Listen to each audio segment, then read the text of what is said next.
God's story, preparing for Jesus. So part of God's story is about how he prepared us for Jesus, and it begins like this. Remember when God created a perfect garden? He then created a perfect family, Adam and Eve, to live in the garden with him forever. He trusted them with life as long as they obeyed one rule. Unfortunately, Adam and Eve didn't trust God, and they disobeyed. Now Adam, Eve, everyone would have to die, separating us from God forever. This made God very sad. But he had a plan. He knew that he could still save his people through a great rescue. Jesus. Jesus was a big deal. And just like any big deal, people had to get ready for him. It's like before a big movie comes out, you watch the previews so you know what's coming. Well, Jesus was such a big deal that his previews started thousands of years before he came. The first preview is about a man named Abraham. God promised to make Abraham the father of God's special family. God gave Abraham one special son to start the family, Isaac.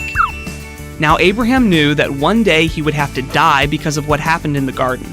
Every time Abraham did something wrong, God could have said, "Okay, because you've done this bad thing, you now have to die." But he didn't. Instead, God said, "How about killing a lamb instead? It can die so you don't have to." "Thank you," said Abraham. But one day, God asked Abraham to do something different. God said, "Okay, because you've done this bad thing, your son Isaac has to die." This made Abraham very sad. But he decided to trust him anyway, even though this meant that he would never have the giant family God had promised. When Isaac asked where the sacrifice was, Abraham said, "God will provide it." And guess what? He did! A ram died so Isaac didn't have to. The second preview happened hundreds of years later. Abraham's family, the Israelites, had gotten huge, but they were stuck as slaves in Egypt under a mean king called Pharaoh. He would not let the Israelites leave, so God said, "Okay, because Pharaoh has done this bad thing, every firstborn son in the land of Egypt has to die." The bad news was this meant that the Israelite sons would have to die along with the Egyptian sons. But the good news was God, once again, created a rescue plan.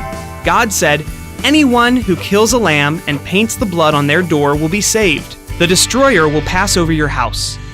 The lambs died so the sons didn't have to. Over and over again, when there was trouble, God sent a sheep to die so his people didn't have to. Until finally, God revealed his final rescue plan. The previews were over. It was time for the feature presentation. At last, Jesus, the rescuer, came. He lived on earth just like us, but then he died to take away the punishment we deserved. Jesus died so we don't have to. But guess what else?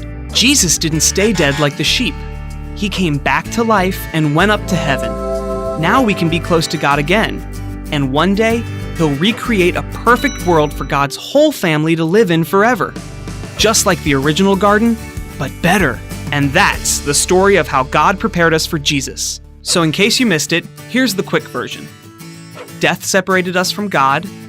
God planned a great rescue. He gave us previews. A ram died so Isaac didn't have to. Lambs died so the Israelite sons didn't have to. Finally, Jesus died so we don't have to.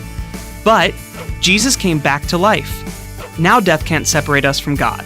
And that's a part of God's story.